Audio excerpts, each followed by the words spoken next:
예, 오늘 형제님들, 자매님들과 함께 나눌 하나님의 말씀 제목은요, 나를 따르라입니다. 구제로는 그 말씀 이어지는 내가 너희를 사람들을 낚는 어부가 되게 하리라 라는 마태복음 4장 19절 말씀을 인용해서 말씀을 나누도록 할게요. 자, 본문이 되는 마태복음 4장 18절부터 20절까지의 말씀인데요. 다 같이 한번 읽어보도록 하겠습니다.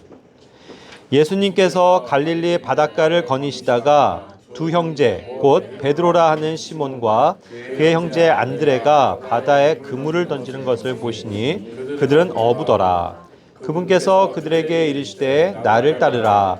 내가 너희를 사람들을 낚는 어부가 되게 하리라 하시니 그들이 즉시 자기들의 그물들을 버려두고 그분을 따르니라. 아멘. 예. 자, 예수님께서 그 두 제자, 여기서 베드로와 그의 형제 안드레를 만나셨습니다. 그래서 단도직입적으로 말씀하시죠. 나를 따라와라. 예. Follow me. 나를 따라라. 이렇게 말씀을 하십니다. 그리고서 이제 내가 너희를 사람들을 낚는 어부가 되게 하리라. 이렇게 말씀을 하셨죠. 이 말씀을 우리가 어떻게 교리적으로 먼저 해석을 해야 할까요? 성경 말씀은 일단 교리적인 해석이 우선이 되고요. 그리고 또 그것을 가지고 우리가 영적으로 분명히 적용을 할 수가 있습니다. 자, 그랬을 때 이 나를 따르라 이것이 굉장히 설교 같은 데서도 많이 인용이 되기는 하는데요. 나를 따르라 했을 때 이것이 나를 따라오면 구원을 받는다. 그래서 예수님이 우리에게 구원을 하시겠다는 구원의 부르심과는 사실 상관이 없습니다. 그러한 교리를 설명하는 게 아니에요. 그리고 또 이것을 어떤 시대적인 그 배경을 우리가 잘 살펴봐야 되는데 이 전후의 배경을요. 예수님께서 이 두 제자를 어찌됐건 초기에 만나시는 그러한 장면입니다. 왜 초기라고 말씀드리냐면 사실 이것이 첫 만남은 아니기 때문이에요. 그래서 이것을 괜히 첫 만남으로 해서 첫 만남부터 하나님께서 그들을 택하시고 뭔가 따라오게 하시고 그들이 감동을 받아서 따라가고 하면서 주님의 제자가 되고 그런 과정을 지금 설명하는 게 결코 아닙니다. 왜 그러냐면은 실제로 이 장면이요 최소 그 전에는요 한 번을 더 만나신 기록이 있기 때문입니다. 먼저는 이제 요한과 안드레는 그 전에 더 많은 횟수를 아마 예수님을 만났을 거예요. 왜냐하면 그들은 공통이 뭐냐면 침례자 요한의 제자였기 때문입니다. 그래서 침례자 요한의 제자로 있을 때부터 침례자 요한이 저분이 세상의 죄를 제거하시는 어린 양이시다라고 말씀하면서 그분을 지목했을 때 그들이 그분을 따랐거든요. 그래서 이미 그렇게 해서 요한과 안드레는 예수님을 만난 거예요. 그러고서 이제 나중에 보면은 안드레가 또 그의 형제 베드로를 데리고 와서 내가 메시아를 만났어 하면서 데리고 와서 예수님을 만나게 해주는 그런 장면이 먼저 또 나옵니다. 그렇기 때문에 이제 다른 그러한 그 복음서를 백업을 해서 볼 때에 이것은 첫 만남은 분명히 아니라는 것을 알 수 있죠. 자, 그렇다면 왜 이와 같이 예수님은 그들이 아직 이것이 교리적으로도 구원에 관한 것이 아닌데 구원이 먼저잖아요. 그렇죠? 예수님을 받아들이는 게 먼저잖아요. 그럼에도 불구하고 단도직입적으로 그냥 그들을 나를 따라와라. 그러면서 그것과 더불어서 내가 이제 계획을 말씀하시는 거죠. 나를 따라와. 내가 너네를 사람들을 낚는 어부가 되게 하겠어. 라는 그러한 약속을 주시면서 그들을 픽업하시는 거거든요. 자, 그렇기 때문에 이것은 어쨌든 교리적으로는 우리 시대에 어떤 구원과는 상관이 없다라는 것을 먼저 이해하셔야만 합니다. 그러니까 이것은 바로 세대적 경륜 가운데서 예수님이 메시아로 오셨고 그분 지금 메시아를 아무도 현재 믿음으로 받아들이진 않은 상태예요. 그렇죠? 그 어떠한 제자들도 어떠한 사람들도 예수님이 어떠한 분이심을 아직은 알지 못한 상태에서 예수님을 만나면서 관심을 가지고 나오는 거거든요. 그렇죠? 뭔가 예수님에 대한 호기심을 가지고 이분이 정말 메시아 아니야? 이분이 정말 뭔가 대단한 하나님의 그 보내신 사람 같은데 그런 어떤 호기심과 관심을 가지면서 그분에게서 뭔가를 들어보고 배워보려고 해서 나아올 뿐이지 결코 그들은 아직까지 예수 그리스도를 그들의 믿음의 주로서 고백하고 받아들이진 않은 상태라는 거예요. 그 어떠한 유대인도 아직 예수님의 실체를 알지 못한 상태입니다. 그러니까 여기에서 그러한 그들을 보면서 나를 따르라 한 것이 어떤 구원과는 상관이 없는 특별한 부르심인 것, 그것을 먼저는 이해해야 될 필요가 있는 거죠. 자, 그 9절 이후에 나오는 또 다른 사람 2명이 있습니다. 그것은 이번에는 자리를 옮겨서 세베대의 아들들이에요. 즉 요한과 그의 형제 야고보입니다. 자, 이들도 이제 아까도 말씀드린 것처럼 요한도 미리 예수님을 만났기 때문에 아마도 그러한 관계 속에서 볼 때 야고보도 이미 예수님을 이미 한번 만난 적은 있었을 확률이 높습니다. 자, 그러한 그들을 또 이제 보셨죠? 여기서도 동일하게 그들이 어부들이었기 때문에 이제 자기 아버지와 함께 그물들을 이제 고치고 있었어요. 출항을 하려고 준비하는 건지 아니면 다 끝나고서 그걸 마무리하는 건지 모르겠습니다만 그렇게 하고 있었는데 예수님께서 그들을 또 부르셨다라고 말씀하시고 계시죠. 그러면서 또 그들에게도 말씀합니다. 예? 결국 뭐라고 말씀하셨겠어요? 그들을 부르셨다라는 것이 나를 따라와라. 동일한 거였을 거라는 거죠. 바로 그 전후 문맥을 통해서 볼 때. 어이, 두 사람 나 따라와. 근데 하는 일을 그냥 팽개쳐두고 그 얘기 듣고 그냥 벌떡 일어나서 자기 아버지와 자기들의 배를 어떻게 해요? 그냥 남겨두고 그분을 따라갔다라고 말씀하는 겁니다. 이들이 뭐 엄청난 놀라운 믿음을 발휘했다 이런 장면으로 지금 해석하실 필요가 없어요. 그냥 어쨌든 예수님이 따라오라는 그것을 듣고 아까도 얘기한 것처럼 뭔가 이분이 뭔가 하나님으로 온 그러한 분 같은데 또 침례자 요한으로부터 또 받은 증거도 그랬고 그래서 어떠한 호기심을 가지고 이분에게서 뭔가를 얻기 위해서 배우기 위해서 뭔가의 진리를 찾기 위해서 그들이 기다리던 이스라엘의 회복과 그죠? 그 유대인들을 향한 구원의 경륜과 하늘의 왕국 그런 것들을 바라보면서 그들이 뭔가 호기심을 가지고 지금 따라가는 장면이 되는 것입니다. 그러니까 이것은 그 옛날 제자들이 경험했었던 특별한 신약으로 지금 시대가 바뀌는 가운데 있긴 하지만 아직 예수 그리스도에 대한 실체를 모르는 그러한 단계에서의 과도기적인 사건이라는 겁니다. 결코 이것은 오늘날 우리 은혜의 시대, 교회의 시대에 적용되어지는 원리는 아니에요. 그래서 아무나 예수님이 그냥 그런 사람에게 붙잡고 너는 나를 따라라. 그걸 얘기하시는 게 아니라는 겁니다.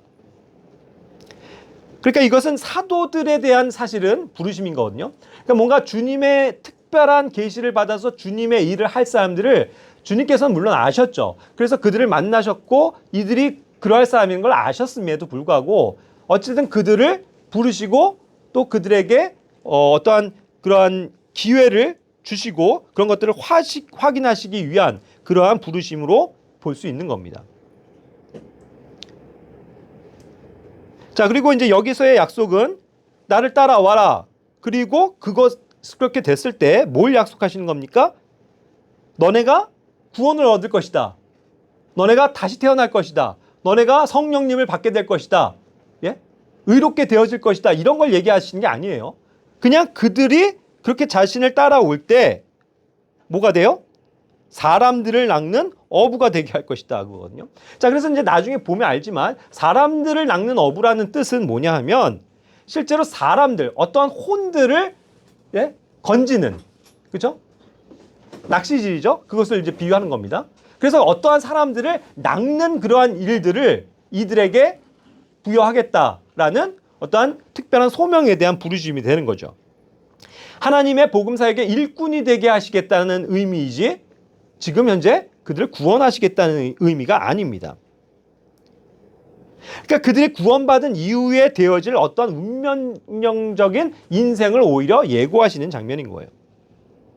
그러니까 그 말은 뭐냐면 진짜 나중에 예수 그리스도의 사도로서 제자들로서 일꾼으로서 일할 수 있는 사람들을 하나님께서 선별하시는 그런 테스트의 성격이었다는 겁니다. 그렇기 때문에 사실 나를 따라오라라고 하는 어떤 요구가 이들에게만 국한되지 않고 사실 어떠한 정말 그 메시아에 대한 갈망 그리고 하나님에 대한 열심 율법에 대한 의를 이루고자 하는 그런 선한 사람들 이런 사람들은 여지없이 다 예수님의 소식을 듣고 몰려오는 거예요.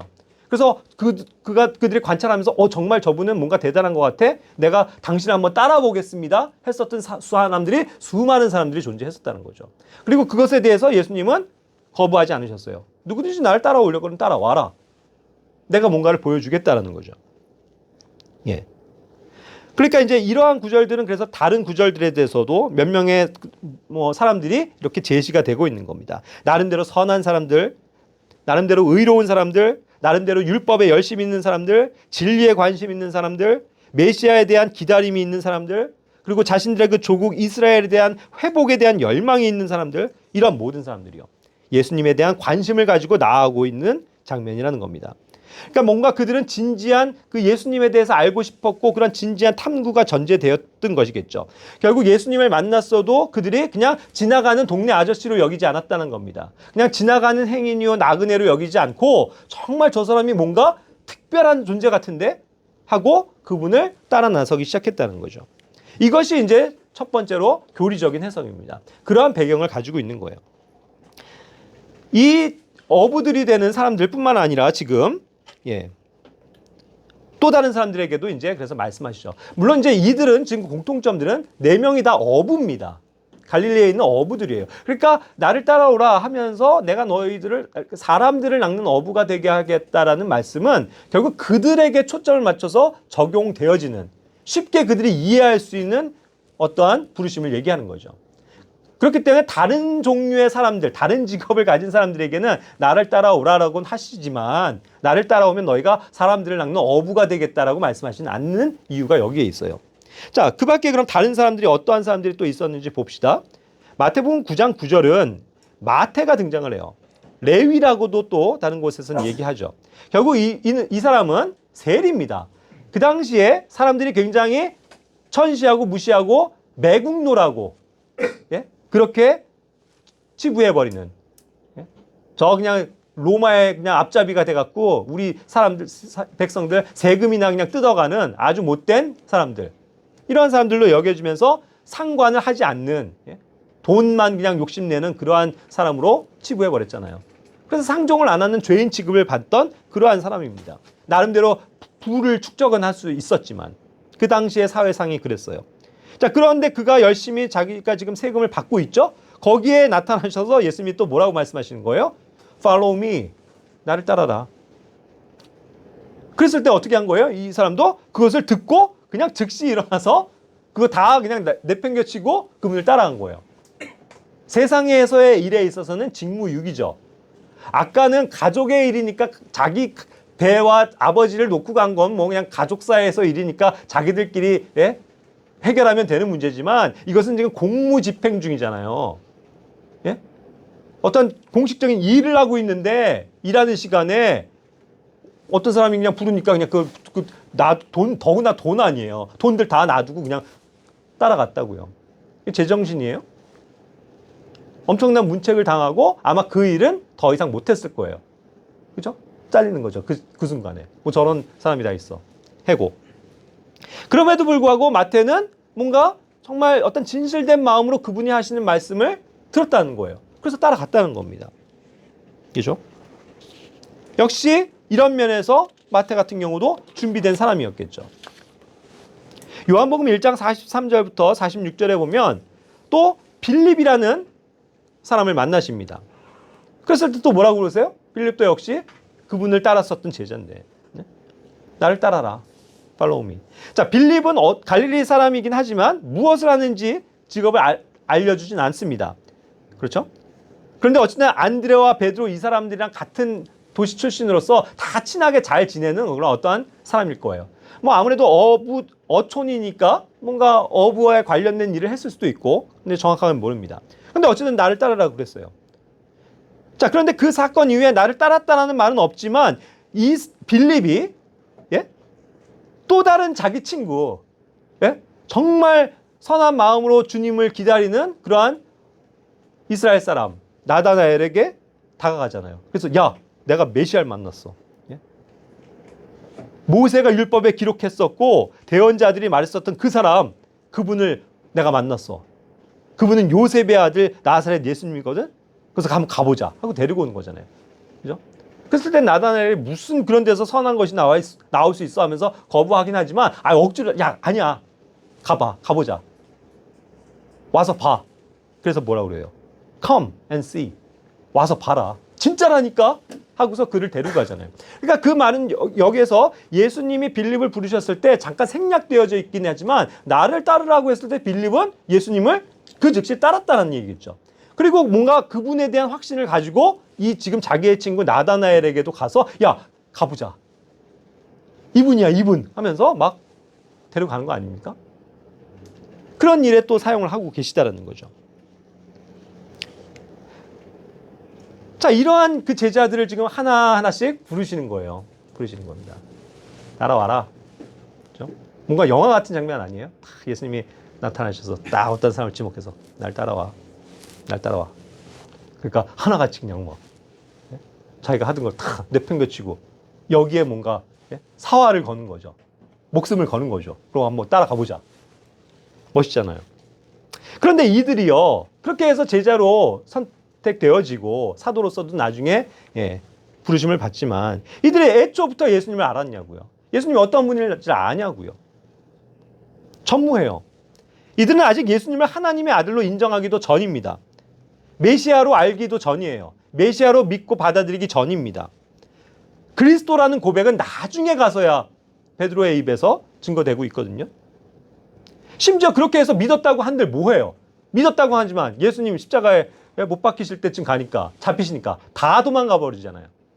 심지어는 나 저 사람 몰라 하고 부인해버리고 예수님을 배신해버리잖아요. 부활도 믿지 못했잖아요. 아직 성령도 받지 못했잖아요. 다시 태어난 사람들이 아니잖아요. 그렇죠? 그런데도 그들을 지목하시고 택하시고 부르시고 계시다는 거예요. 주님의 어떠한 부르심과 관련된 콜링에 관한 것을 지금 얘기하고 있는 겁니다. 지금 우리 시대가 아니고 그때의 예수님을 따라야 했었던 사도로서 부르심을 받아야 할 사람들. 자, 이러한 상황에서 이들은 이거를 정말로 믿음으로 따른 거죠. 그래서 새로운 진리를 알게 되고 눈뜨게 되고 진짜 메시아이신 그리스도이신 주님을 믿게 되는 거잖아요. 그 과정으로 지금 인도가 되어지는 거잖아요. 그러니까 그들의 선택은 잘한 겁니까? 네, 잘한 겁니다. 나를 따르라고 했을 때 주저하지 않고 따랐던 그것이 그들의 삶을 변화시켰어요. 그들을 완전히 180도 다른 능력 있는 사람들로 바꾸게 해주시는 그런 것을 체험하게 됐다는 것이죠. 자, 그런데 이러한 것을 전제로 하고서 또 다른 부르심을 받은 사람들은 어떻게 대응했느냐를 이제 한번 비교를 해볼게요. 이 사람들은요, 예수님의 콜링이 있기 전에 오히려 먼저 주님을 제가 당신을 따르겠습니다. 선한 선생님이요, 주여 하면서 당신은 뭔가 대단하신 분입니다 하면서 눈이 번쩍 떠져갖고 막 열심으로 나와서 자기가 한번 따라보겠다고 얘기하는 사람들이거든요. 그런 상황 가운데 마태복음 18장 19절에서는 어떤 서기관이 나옵니다. 선생님이요, 선생님께서 어디를 가시는지 내가 선생님을 따르겠습니다. Master, I will follow thee. 내가 당신을 따르겠습니다. 이렇게 고백하고 나오잖아요. 얼마나 대단한 거예요? 우리가 보기엔. 그죠? 그런데 문제는 뭐냐면, 좋아. 그랬을 때, 아니야, 너 같은 사람 못 따라와. 따라오지 마. 내가 안 불렀잖아. 네가 먼저 설치지 마. No. 하셨어요? 아니에요. 따라와? 그래. 좋아. 따라와. 그런데 따라올 거에 대한 전제가 뭐예요? 따라올 것 같으면 이걸 알라는 거예요. 나를 따라올 때 어떠한 길이 있는지를 알라는 거예요. 20절에. 여우도 굴이 있고 공중의 새도 보금자리가 있어요. 그런데 사람의 아들은 나는 머리둘 곳조차 없어. 난 집도 없고 떠돌아다니면서 어디 제대로 쉴 곳도 없어. 그러한 길이야. 너 따라올래? 하고 되물으시는 것이 함축되어져 있다는 거죠. 그러니까 여기에서 딱 따라가겠습니다 하다가 이 얘기를 듣고 나니까 멈칫. 이해되시죠? 그래? 뭔가 메시아로서 막 이 땅을 변화시키시고 다윗의 왕국이 회복이 되고 뭔가 내가 한 자리 할 것 같았는데 그래서 내가 뭔가 목숨 걸고 한번 따라볼까 했는데 그런 길이 아니래요. 이건 뭐지? 불안한 거죠. 의심하는 거죠. 그러니까 따라가지 못하는 거예요. 마스터라고 표현하는 것 자체는요, 예수님을 아직 그렇기 때문에 주로서 인정하지도 못하는 거잖아요. 자, 그런데 꼭 그것이 아니더라도 이 말씀을 또 다른 곳에서 어떻게 백업하고 있죠? 누가복음 9장 57절에서 똑같은 상황, 똑같은 사람에 대한 얘기인데 내가 주를 따르겠습니다. 주여라고 표현하고 있어요. 여기선 표현이 Lord예요. 그러니까 이것은 같은 사건을 얘기하는 건데 예, 마스터라고 여겼었고 나왔지만 역시 그도 그분을 주님으로 인정하면서 주로서 따르겠다는 어떠한 헌신된 마음이 분명히 있었던 것은 맞다라는 거예요. 그렇죠? 그런데 뭐에서 막힙니까? 따르고 나면 이런 일이 있다라는 거, 이런 길이라는 것에 대해서는 현실이 불안한 거예요. 내 미래가 불투명한 겁니다. 뭔가 손해볼 것 같은 거예요. 그러니까 따라가지를 못하는 거죠. 실제로 따라가지 못합니다. 마태복음 그 이후에 이어지는 21절에서도요. 또 그분의 제자들. 자, 이미 그래서 그렇게 해서 형성이 돼서 따르겠습니다. 따르겠습니다 하고 내가 뭔가 배우겠습니다 하고 제자들로서 지금 나와 있는 사람들 중에서도 또 어떤 사람이 있는 거예요. 뭐라고 고백합니까? 주여. 예? 내가 당신을 따르겠습니다. 이거예요. 그런데 여기는 자기의 전제를 먼저 얘기하죠. 먼저 내가 지금 아버지가요. 갑자기 돌아가셨습니다. 주님. 제가 이 아버지 지금 장사 지내고 올게요. 허락받는 거죠. 이것이 얼마나 가정의 대소사에 있어서 가장 큰 일입니까? 아버지의 죽음. 그것만큼 굉장히 중대한 사건이 뭐 있어요? 어디에 있어요? 그럼 미룰 수도 없어요. 당장 해결해야 되는 문제입니다. 가장 중차대한 일이고 가족의 일로서 앞장을 서서 이 일을 마무리해야 되는 게 맞죠.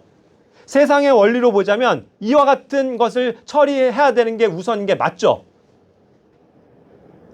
세상적으로는. 그죠? 그런데 주님은 그게 먼저가 아니라고 말씀하시는 거예요. 따르는 거 좋아요. 따르겠어? 좋아. 얼마든지 날 따라와. 그런데 지금 상황처럼 아버지가 죽었다고? 그래도 날 따라와. 이거예요. 집에 가지 마. 죽은 사람은 죽은 자들이 장사 지내게 만들고 너는 생명을 위해서 나를 따라와. 이거잖아요.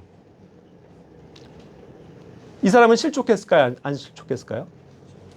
제 생각에는 기록은 나와 있지 않지만 이 말로 인해서 실족했을 것 같아요. 야, 뭐 저런 선생이 다 있어. 저게 무슨 주야? 인정머리도 하나 없는 사람. 이 중대한 일 잠깐 가서 좀 해결하고 오겠다는데 그걸 못하게? 난 저 사람 안 믿어. 그러고 아마 실족하고 떠나갔을 확률이 높아요. 그렇지 않습니까? 사람들의 마음이 항상 그와 같다는 거죠. 누가복음 9장 그런데도 이제 8장 23절에는 그거 사건 이후에 또 배에 올리셨을 때 그분의 제자들이 그분을 따랐다고 그랬어요. 그렇죠? 그러니까 여전히 그럼에도 불구하고 따르는 사람들이 있었다는 거죠. 누가복음 9장 60절에서 이제 그와 같이 말씀한 거예요. 죽은 자들은 자기들이 죽은 자들을 장사하게 하고 너는 나를 따르라. 그런데 그 너를 따르라라는 게 뭐와 지금 누가복음 9장 60절에서 연관이 되는 거예요? 나를 따라온 너네들은 뭘 해야 된다는 겁니까? 가서 하나님의 왕국을 선포해라. 그 일을 주시잖아요. 그렇죠? 그러니까 이것은 어떤 개인적인 구원의 부르심과는 상관이 없고 따르라는 게 어떤 주님의 특별한 일을 맡기겠다는 특별한 부르심을 얘기하고 있는 거죠. 모든 걸 다 버리고 날 따라. 일단 우선. 그리고 나에게서 배우고. 그죠? 거기서 내가 가진 이 하나님의 왕국의 복음을 이제 선포하도록 해라. 라는 어떠한 특별한 부르심을 제시하고 계시다는 겁니다. 누가복음 9장 61절에서 계속 이어지는 말씀에 보면요. 또 어떤 사람이 나와요. 또 다른 사람이에요. 여기서도 그러잖아요. 다들 하나같이 따르겠다고 나온 사람들이에요. 좋은 마음 가지고 나온 사람들입니다. 주여, 내가 주를 따르겠습니다. 그렇죠? Lord, I will follow thee 했잖아요. 그런데 그 다음이 다른 뭐예요? But. 하지만, 근데요, 주님, 따르긴 따르겠는데 하면서 내 단서를 달잖아요. 그죠? 아까 그 사람과 마찬가지로. 따르긴 따르겠는데 지금 좀 정리를 해야 될 게 있어요. 제가요, 빨리 집에 가서, 가족들에게 제가 이제 예수님을 따르겠다고 얘기하고 가족들과 지금 인사 좀 하고 오겠습니다. 인사. 얼마나 자연스러워요? 그죠? 어딘가를 믿고 떠난다고 할 때 집에 가서 가족들에게 나 이제 가. 나 행방불명된 거 아니야. 예? 알리고 안심시키고 갔다 올게 하는 거 아니에요. 그러니까 그런 점에서 그런 따르기 전에 요청하는 건 너무 매우 합리적인 생각이죠. 그렇지 않습니까? 그런데 이거에 대해서도 예수님이 뭐라고 그러세요? 아니야. 손에 쟁기를 잡고 뒤를 돌아보는 자는 하나님의 왕국에 합당하지 않아. 그러니까 그 말은 뭐예요? 그냥 따라오라는 거예요. 집에 가지 말라는 거예요. 그죠? 그러고서 그냥 따르라네요. 그러니까 또 아까 그 사람이랑 똑같은 실족이 오겠죠? 야, 뭐 이딴 사람이 다 있어. 그거 잠깐 가서 내가 가족들한테 인사하고 오겠다는데 그거마저도 못하게? 저 사람 정신 나간 거 아니야? 그렇죠? 뭐 하나님의 사랑을 얘기하고 그런 게 이게 무슨 말이야? 내 가족들 돌아보지 말라고 하면서 실족을 가져온다는 거죠. 자, 어쨌든 이제는 이러한 상황을 놓고 볼 때에 분명한 것은 그들이 어떠한 주님의 부르심을 받는 상태에서의 이제 따르라고 하는 어떤 주님의 요구를 사항을 이제 보는 건데, 이것이 이제 항상 넘어지는 사람과 이런 것에 대해서, 그리고 그 부르심에 여전히 순응하고 순종하고 거기를 따르는 사람들과의 두 가지 하나의 상태는요, 뭐에서 갈리는 거냐 하면, 방금 얘기한 것처럼 따르는 건 좋아요. 따르는 것까지는 공통이에요. 따르겠다라고 하는 마음까지는 똑같은데 예수님은 항상 그것을 제시하신다는 거죠. 따르게 되면 너네가 이제 어떠한 고난을 받게 되어져 있어. 그것을 지금 설명하신 거예요. 그동안. 그렇죠? 자, 요한복음 21장 18절 19절에서는 이제 예수님의 부활을 경험한 이후에 베드로가 다시 그 믿음이 온전히 회복되어지고 진짜 부활하신 예수님을 믿고 영원한 생명을 진짜 갖게 되는, 확신을 갖게 되는 그러한 장면에서의 얘기잖아요. 거기서도 예수님이 또 뭐라고 말씀하시는 줄 아세요? 똑같아요. Follow me. 나를 따르라. 나를 따라와. 이것은 베드로에게 있어서는 두 번째의 부르심입니다. 그렇죠? 그래서 그 첫 번째 부르심엔 사실 응답했었어요. 베드로가. 그래서 베드로도 자기의 배와 가족들 다 팽개쳐 두고 예수님을 따랐거든요. 그래서 열심히 배우고 따랐어요. 열심히 행했어요. 열심히 뭔가를 순종했어요. 하지만 마지막 과정에서 실패하고 걸려 넘어졌잖아요. 예수님의 고난 앞에선, 예수님의 죽음 앞에선, 자신도 희생해야 될 것 앞에서는 여지없이 와르르 무너져 버렸다는 얘기입니다. 그래서 이제 주저앉게 되고 난 정말 한심한 사람이야. 나 같은 사람이 무슨 주님의 일을 해 하면서 좌절하고 있을 때 부활하신 예수님을 만나는 거잖아요. 그렇게 해서 새로운 힘을 얻는 거잖아요. 그리고 예수님께서도 그에 대한 정말 네가 나를 사랑하냐 하는 그 사랑을 확인하시고 다시 한번 기회를 주시는 거잖아요. 너 나를 사랑해? 그럼 내 양들을 먹여? 하면서 또 나를 따라와 라고 말씀하시는 거죠. 이것은 뭐냐면 이제는 그 부활의 주님을 확실히 믿고 나서, 그죠? 이제는 마음을 다해서 그분을 따르고자 할 때 얻었었던 그의 두 번째 부르심입니다. 그가 이 점에 있어서도 확고한 결심을 했었어야만 했겠죠. 네, 주님. 제가 정말 주님을 사랑합니다. 제가 정말 따르겠습니다. 이번만큼은 실패하지 않고 부활하신 주님, 하나님의 아들이신 당신을 믿고 제가 따라가겠습니다. 하고 이제 나오는 장면이 되는 거죠. 이것이 이제 필요한 거예요. 이러한 여러 가지의 그런 과정을 통해서 하나님께서 그들에게 원하셨던 것은 진정으로 이 하나님의 왕국을 선포하는 데 있어서 쓰임을 받는 그러한 복음의 일꾼들을 세우시기 위해서 많은 테스트를 주셨고 많은 앞으로 되어질 일들에 대해서 예고하셨고, 그럼에도 불구하고 네가 나를 따르고 싶어? 그런 자들만 나를 따라와 라고 이야기하셨었다는 거죠. 그래서 이러한 것을 다 정말 마음으로부터 진실하게 믿고 받아들이면서 따르는 사람들이 필요했다는 거죠. 어떠한 고난과 어려움이 있을지 알면서도 그분을 따르겠다라는 그 순수한 믿음, 그죠? 그것을 가지고 주님 앞에 나와왔을 때 하나님께서 그러한 사람들을 하나님의 일꾼으로 사용하시겠다라는 전체적인 맥락인 거예요. 구원과 상관없이. 교리적으로는요. 자, 그러니까 이것은 뭐냐면 전적으로 나와 우리에게 적용해 볼 때 나와 주님과의 관계입니다. 이러한 부르심은요. 그렇죠? 모든 사람에게 공통적으로 주어지는 부르심은요. 그 콜링은 뭐예요? 나를 믿으라. 나를 받아들여라. 그런 구원 얻는다. 그거죠? 그럼 하나님의 아들들이 된다. 이 약속이죠? 그러니까 그 부르심에는 오늘날 은혜의 시대에 사는 사람들은 다 그것을 받아들임으로써 구원에 이르게 되는 겁니다. 그 콜링에는 응답을 하는 거예요. 그죠? 그런데 방금도 얘기하는 것처럼 여기 이런 데서 나를 따르라고 하는 그러한 명령은 전적으로 내가 이제 주님과 어떠한 관계가 돼서 주님께서 나에게 원하시는 일들을 어떻게 이루어 드릴 수 있는가에 대한 진지한 고민 끝에서 나오는 대답이 돼야 된다는 것입니다. 예? 그러한 부르심을 우리 각자가 이제는 받아야 된다는 것을 얘기하는 거예요. 자, 이런 과정까지 좋았어요. 그런데 요한복음 21장 20절 또 그 이후에 보면 또 바로 베드로는 얄팍한 자기의 인간의 생각을 굴리고 있죠. 또 뭐에 관심 갖는 거예요?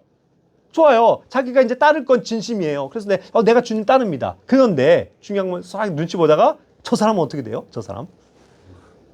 자기의 어떻게 보면 뭐 친구이기도 하지만 경쟁자이기도 한 사랑받는 예수님한테 너무나도 사랑받던 그 제자 요한. 저 사람은 어떻게 될까요, 주님? 그거 관심 갖고 있잖아요. 왜 내가 주님과의 부르심 가운데서 내가 해야 될 일을 제쳐둔 채 남들은 어떻게 될까에 관심을 두냐는 거예요. 왜 남들의 시선을 두죠? 왜 남을 의식하죠? 자기와 하나님과의 관계인데 이 사람은 어떻게 되는지가 왜 중요합니까? 이 사람이 따르면 나도 따를 거예요? 이 사람이 포기하면 나도 포기할 겁니까? 그런 거 아니잖아요. 그러니까 예수님께서도 그런 말씀에 대해서 말씀하시는 거예요. 예? 그거 상관하지 마. 그 네가 왜 상관해? 이 사람은 어떻게 하든 간에 너랑 상관 있어? 상관없어. 그죠? 그거잖아요. 그러면서 상관없으니까 너는 또 한 번 말씀하시는 거죠. 세 번째나 또 말씀하시는 거예요. 19절에. 나를 따라라. 저 사람 신경 쓰지 말고 나를 따라. 주님 저는 이거 이렇게 주님 열심히 하는데 저 사람은 왜 이렇게 안 해요? 나 저 사람 때문에 실족하겠어요. 이런 얘기 하지 말고 그냥 따르라는 거예요.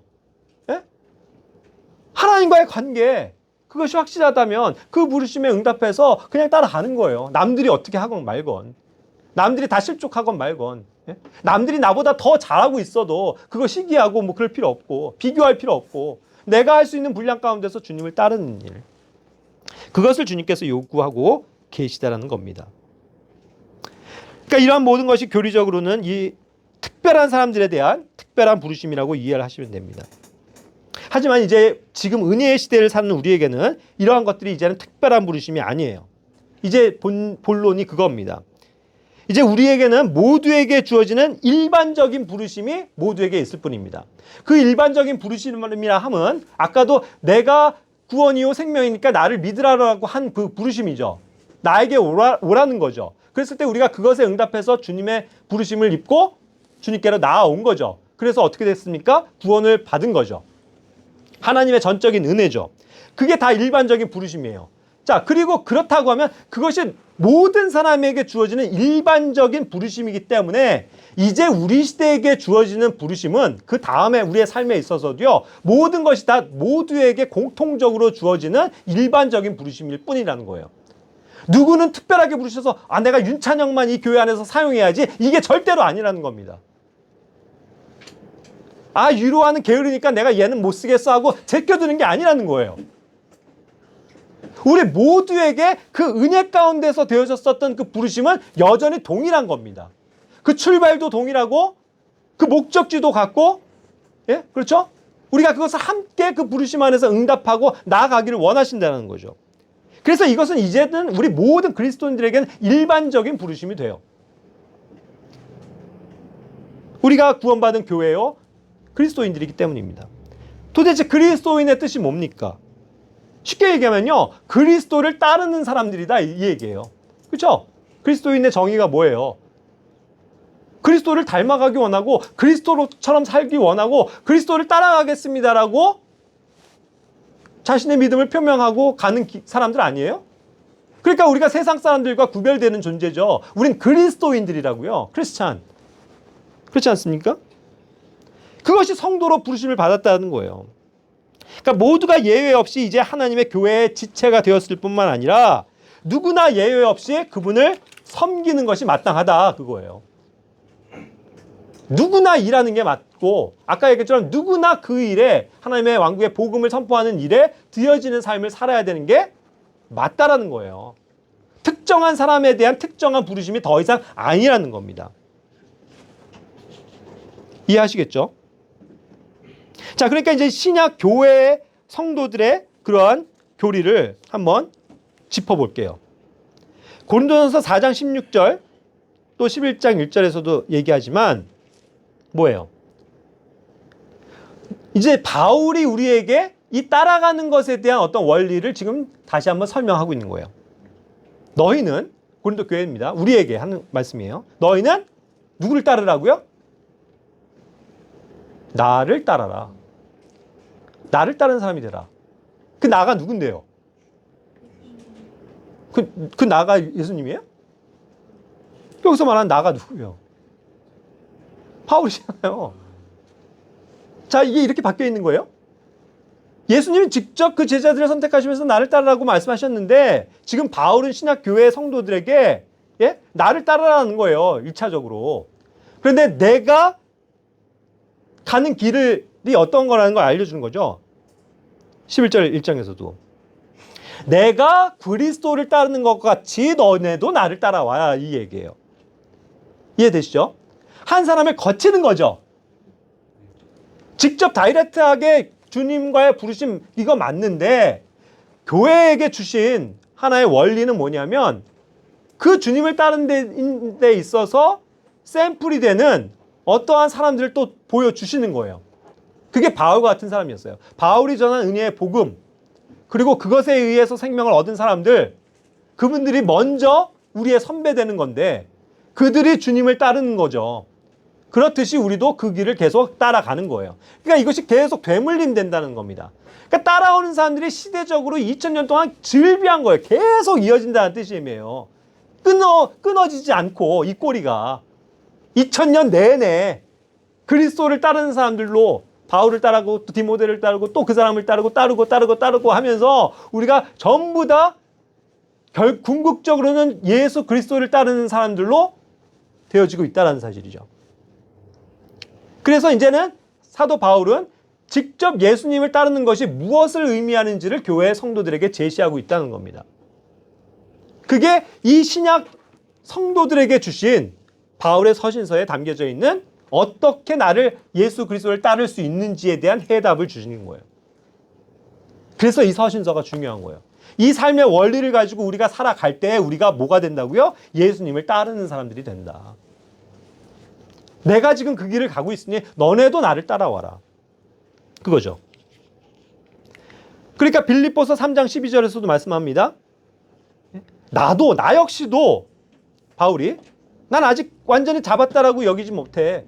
나도 여전히 끝까지 도달한 게 아니고 정말 아직도 뭔가가 부족하고 남아있기 때문에 내가 그것을 끝까지 붙잡으려고 뒤따라가고 있어. 주님을 따라가고 있다는 거죠. 그렇죠. 그러니까 너네도 17절에 너희는 함께 나를 따르는 자가 되라. 함께 따라가자. 날 좀 따라와라.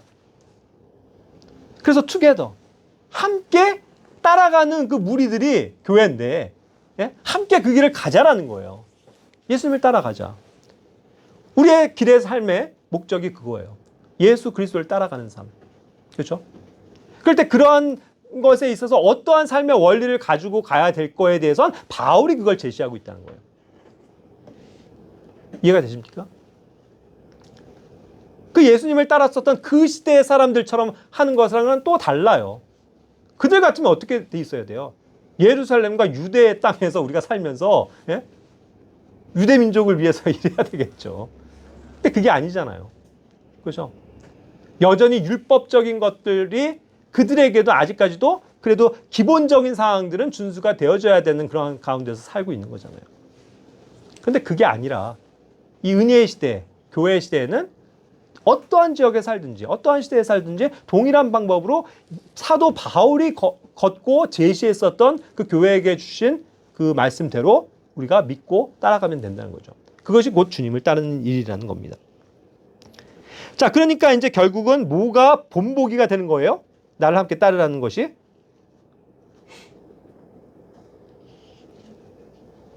그러한 사도들이 먼저 갔었던 길이 우리의 발자취가 되고 본보기가 된다는 사실입니다. 베드로전서 2장 21절에서도 너희가 심지어 그 일을 위해 부르심을 받았나니 그리스도께서도 우리를 위해 고난을 당하심으로 우리에게 본을 남기사 너희가 자신의 발자취를 따라오게 하셨느니라. 주님이 가셨던 그 길을 이 사도들이 본 거예요. 사도들이 경험한 겁니다. 그게 사도들이에요. 예수님이 어떻게 행하셨고 어떠한 길을 가셨는지를 구체적으로 알아야 그 다음 세대에게 전해줄 것 아닙니까? 그래서 교회 시대에 이것이 전해져 내려온 거예요. 그것이 기록되어진 겁니다.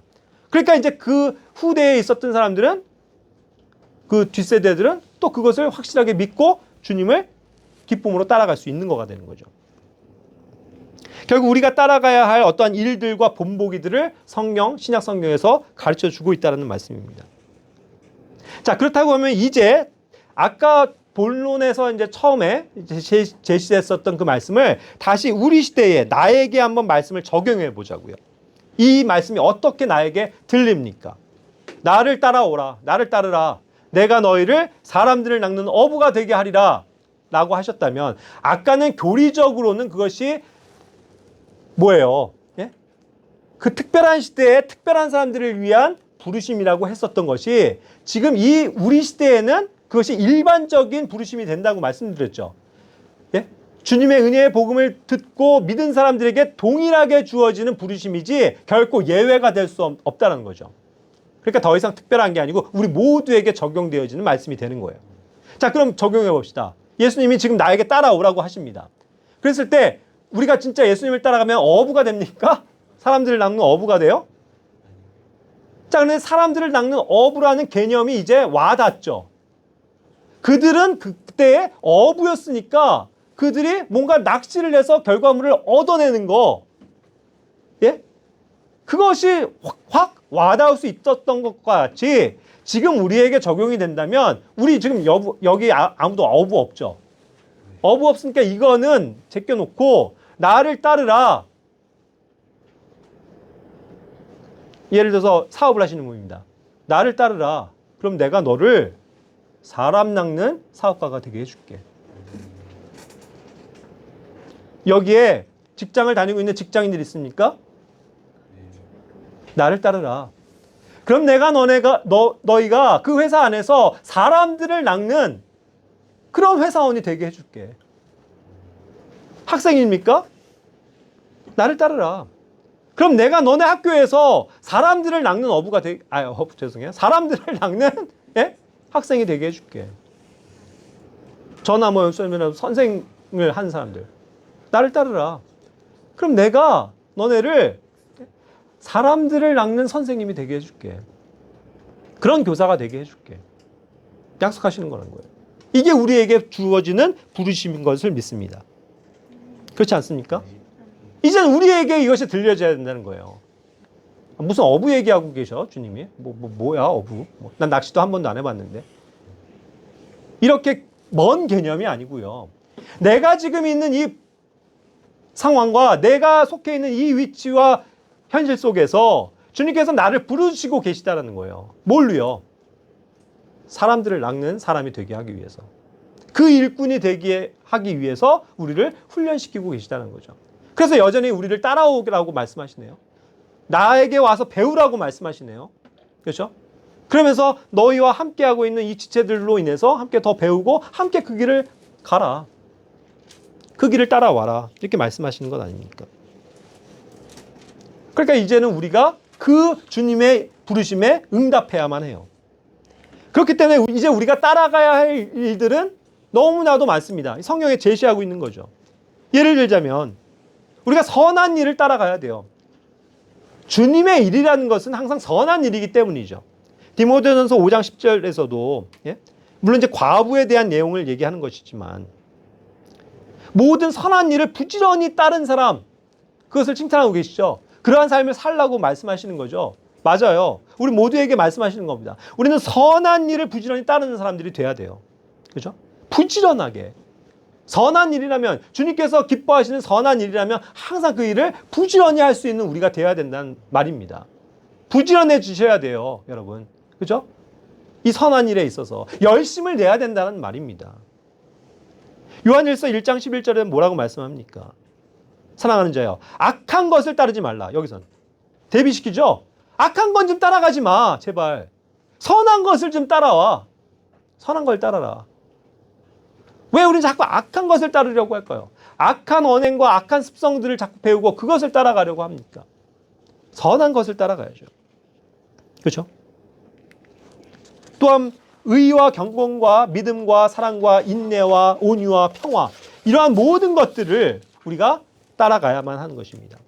디모데전서 6장 11절에서도요. 하나님의 사람아, 너는 이것들을 피하고 의와 하나님의 성품과 경건이죠. 믿음과 사랑과 인내와 온유를 추구하라. 추구하라라고 했는데 결국 뭐예요? 따라오라는 거예요. 그걸 따라가라는 거예요.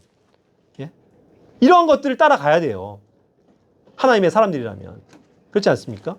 그런데 자, 여기서는 디모데후서 2장 22절에서도 동일한 문맥 구조를 갖추고 있지만 따르긴 따르는데 따르기 전에 해야 될 게 있다고요. 선명한 게 보여져요. 뭐예요?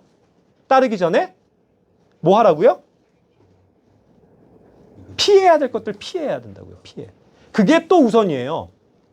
피할 걸 피할 줄 알아야 돼요, 여러분. 자, 그런데 이게 피한다는 말이 뭡니까? 영어로는 flee예요, flee. flee는 뭡니까? 피한다는 개념보다도 더 직접적인 건 도망친다는 거예요, 도망친다. 그게 현명한 겁니다, 여러분. 죄와 악한 것에 대해서, 이 세상에 대해서, 세상 친구들에 대해서, 세상 일들에 대해서 우리는 도망쳐야 돼요, 여러분. 왜 도망쳐요? 그것이 도망치지 않고 맞닥뜨리겠다고 하면 내가 얻어 터져요. 내가 덜미를 붙잡힌다고요. 내가 발목이 잡혀버려요. 예? 내가 싸워서 이길 수 있는 그러한 존재가 아니에요, 세상. 세상 사탄 마귀가 그렇게 호락호락한 자가 아니라고요. 우리가 무서워서 피해야 될 거, 도망가야 될 거 아주 직접적으로 얘기해 볼게요. 뭘로 비유하는지 성경에서. 뭐예요? 어떤 짐승? 사자. 사탄 마귀는 울부짖는 사자라고요. 배고파갖고 그냥 꽝 하면서 우리를 보기만 하면 달려들어갖고 우리를 잡아 삼키려고 하는 자. 예? 만만한 상대가 결코 아니에요. 만만한 일이 아니라고요, 세상 일이. 그렇지 않습니까? 그러니까 난 믿음이 있으니까 내가 대충 이 정도 견딜 수 있어, 내가 이길 수 있어 하면서 1대1로 맞짱 뜰게요. 천만에요. 싸우면 집니다. 그 자리에 나가면 죽습니다, 여러분. 실패해요. 걸려 넘어져요. 그러니까 어떻게 하라고요? 도망치라는 거예요. 그게 현명한 거예요. 그런 게 세상이 가져다주는 악한 것들입니다. 그런 것들이 청년의 정욕들이에요. 예? 요거 조금 요 정도 하는 건 괜찮겠지. 아니에요. 내가 술 요만큼 마시는 거 뭐 한 잔 정도인데 뭐. 내가 지금 친구들이랑 요 노래방 가서 이거 한 곡 정도 부른 거 뭐.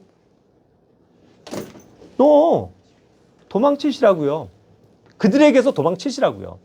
요셉이 어떻게 했어요? 붙잡는 거 도망쳤잖아요. 그래야 승리의 흔적이 남아요, 여러분. 우리가 대단한 사람들 같아요?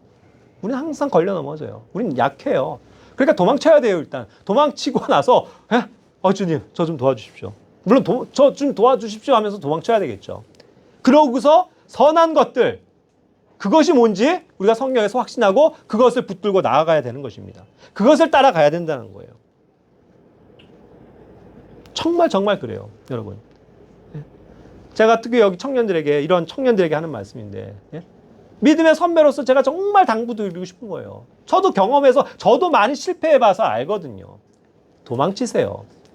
그냥 여기 오직 순수한 마음으로 주를 부르는 자들과 함께, 주님을 부르는 청년들과 함께, 주부청, 그런 청년들이랑 함께 하시라고요. 세상 사람들이랑 어울리지 마시고, 제발. 그들로부터 도망치시라고요. 그들은 항상 뭘 해야 될 존재들이에요? 복음을 전할 대상일 뿐이에요. 미안하지만. 우리랑 같은 길을 가는 사람들이 결코 아니에요. 나를 이해해 줄 친구가 아니에요. 나를 위로해 주지 못해요, 그들은. 그렇지 않습니까? 그게 성경의 진리예요. 주를 부르는 자들과 함께 계시라고요. 함께 주님을 따라가자고요. 그것을 주님께서 말씀하시는 겁니다. 마지막으로 히브리서 13장 7절에선 그런 과정에서도 또 중요한 원리가 나와요. 하나님의 말씀을 너희에게 일러주고 너희를 다스리는 자들을 어떻게 하라고요? 기억하며 그들의 행실의 결말을 깊이 살펴보고 그들의 믿음을 따라라. 여기서도 따라야 하는 게 또 하나 나오죠. 우리를 감독하고 훈계하고 옳은 길로 인도하는 그러한 사람들에 대해서 우리가 깊이 살펴보면서 그들의 말이 아니고요. 그들이 행한 거, 그들의 믿음, 실제로 그것이 입증이 되는지를 보고 그것이 옳다라고 여겨지면 성경이 입증하는 바라면 믿고 따라오시라고요. 그렇게 돼야 돼요, 여러분. 전 그래서 이런 면에 있어서 두렵습니다. 하나님 앞에. 제가 무엇이 간데 여러분들을 이끌 수 있을까요? 따라오라고 얘기할 수 있을까요? 자, 여기 청년들보단 제가 믿음의 여러 가지 연륜상 당연히 선배되고 훨씬 오래된 자죠.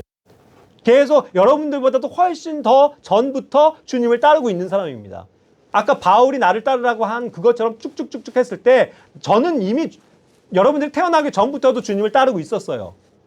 그렇죠? 그러면서 여러 가지 이렇게 배우고 깨시고 저도 얻어맞고 하면서 배우게 되는 이 삶의 원리들을, 건전한 교리들을 여러분들에게 전하고 있잖아요. 그러면서 여러분 따라오세요. 따라오라고 가이드하는 존재예요. 예? 이 목자와 교사의 은사를 가진 사람들은요. 그걸 하라고 부르심을 받은 거라고요. 그렇죠? 열심히 따라오세요 라고 제시를 해줘야 되는데 제가 두려운 것은 뭐예요? 제가 잘못 제시하면요. 잘못 상담하면요. 잘못 조언하고 잘못 이끌면요. 그건 제가 얼마나 나중에 그리스도의 심판석에서 엄중한 책임을 묻겠습니까? 그리고 그 사람을 실족하게 할 수도 있는 거잖아요. 그렇죠? 그러니까 제가 기도하는 거예요. 저를 위해서 기도해 주셔야 돼요. 저의 말과 행동이 이렇게 끝까지 믿음과 행실에 있어서 올바른 결말로 갈 수 있도록 기도해 주셔야 되고 그것이 성경이 입증해 주는 바라면 믿고 확신하시고 따라오셔야 된다고요. 죄송하지만 따라오셔야 돼요. 그렇다고 해서 뭐 일방적으로 뭐 아무거나 대놓고 자 무조건 날 따라오십시오. 이거 아니죠. 그런 리더십은 되면 안 돼요. 주님이 그걸 보여주신 게 아니잖아요. 바울이 그런 모습을 보여준 게 아니잖아요. 다만 진리 안에서 올바르게 행하고 또 올바르게 가르치는 그런 내용들 그것에 대해선 아멘이라고 믿는다면 그 길은 따라오셔야 된다는 거예요. 때론 버거울 수 있어요. 더운데 뭐 또 전도를 또 나가지? 뭐 이게 힘든데 뭐 이렇게 맨날 뭐 일을 벌려? 우리끼리도 좀 저긴데 뭐 또 다른 교회 형제 자매들이랑 또 만나서 교제하고 뭐 그런 것도 오라고 그래? 지금 막 2시 반도 힘들어 죽겠는데 뭐 3시, 4시까지 뭐 남아서 뭐. 그죠? 근데 그것이 결국 교회의 유익을 위하고 여러분들의 어떠한 신앙에 도움이 될 만한 것들을 제시하는 일들이라면 예? 따라오는 게 좋은 거 아니에요? 그죠? 그걸 얘기하는 거예요. 다른 그 이상도 이하도 없어요. 어떤 거기에 뭐 권위가 있고 그런 거가 아닙니다. 그것이 주님이 제시하시는 방법이라면 믿고 따라가는 거. 그래서 내가 결국 주님과의 관계에 있어서 내가 사람들을 낚는 어부가 되는 일. 예? 그 일이 나에게 확고해진다면 여러분들의 인생은 뭐예요? 성공한 인생 아니에요? 그죠? 우리 교회 성공한 교회 아니에요? 주님 보실 때. 인원은 적지만. 그죠? 크게 능력 있는 교회 아니냐고요. 그런 교회가 되기를 원합니다. 그런 우리 각자가 되기를 원합니다. 그죠? 그래서 오늘도 이러한 말씀을 내게 주신 말씀으로 다시금 묵상하시면서 내가 어떻게 주님을 따라가야 할까요? 이런 진지한 고민들을 하시고 주님께 묻고 기도하는 우리들이 되었으면 좋겠습니다. 기도하고 마칠게요.